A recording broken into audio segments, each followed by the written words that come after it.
All right, tell me about a time in your development when you felt you were coming into your own. Coming into my own. Well, I've been thinking about this recently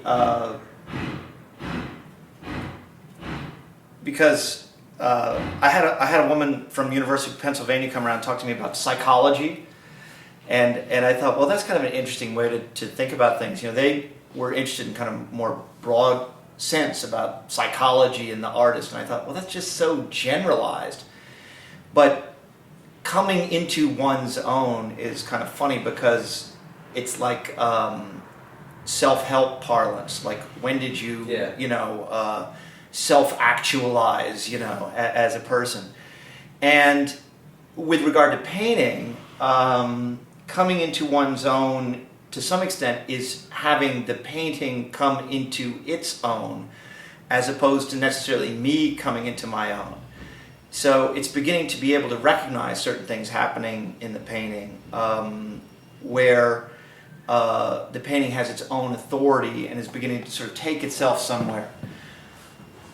That said, I kind of came into my own very unself-consciously, because it happened very quickly. And my whole getting into being an exhibiting artist came about through a much different series of events and stages of personal development than people who have a traditional art school experience.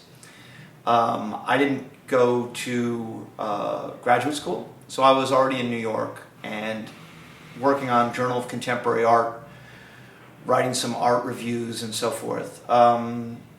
So I had begun, I had long kind of identified as an artist, as you do and other people do, but I just sort of began to make work that really became the work that I was going to show. And that was all around 87, 88, and then I began exhibiting immediately. So really, I have kind of the opposite experience, which is now beginning to have the analytical tools of perhaps understanding what some of that work was about at the time. It was really intuition, but belief in painting and belief in intuition. I had those kind of experiences from, I had known it in other areas of my life. And I really think I came at painting from literature and kind of understanding of literature. That was much more my educational background in college. Art history, beginning to sort of see things through the receivership of seeing something in the classroom as opposed to in a museum or in an artist studio. So then when I transitioned into a real studio environment, things really changed for me. But I began to kind of feel it in an empathetic way. I had met older artists whose work I admired, but a lot of it had to do with meeting people in my own age group. And when this whole group of people were getting out of graduate school, who were the same age as me, 26, 27, 28, 29,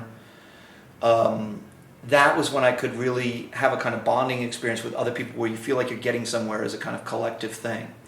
That said, I don't have a specific kind of peer group of painters. Carl Ostendarp was a big influence on me, and Gail Fitzgerald, who he ended up getting married to. They both now live up in Ithaca, because Carl's teaching at Cornell. Tom Brazelton, an artist who died of AIDS, but a lot of us knew as somebody who was a little bit older.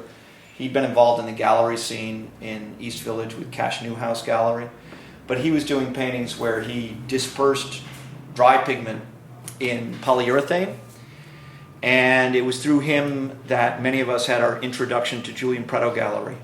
Julian Pretto showing kind of a younger generation of artists who were involved in what I was interested in, which was material experimentation and how that led to certain kind of methods-based works that nonetheless had a kind of imagistic quality to them. an older generation showing at Preto included Marcia Hafif and Phil Sims and Robert Yasuda, all of whom were much more dedicated to monochrome as a kind of distilled color experience, and with specific attention to paint media.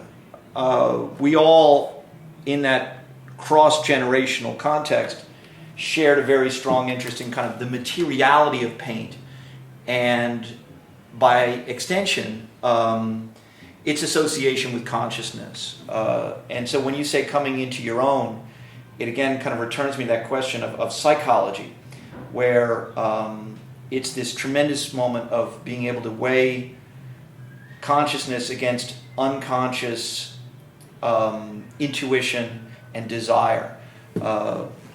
In New York, professionally, things can coalesce really quickly. So you can find yourself kind of caught up in something without necessarily fully knowing what it is. And that's kind of great. Many artists in my age group had their first shows as I did at White Columns. And Bill Arning was at that time a tireless kind of seeker of the new. Another person who very instrumental at that time was Tom Solomon, who was the son of the renowned New York art dealer Holly Solomon. And Tom, prior to Bill Arning, had been director of White Columns, but by the time I met him, had started a gallery he called Tommy Solomon's Garage, or Thomas, I guess it's Thomas Solomon's Garage in Los Angeles. And like Julian Preto, he was really vested in always wanting to give people their first show, if he could,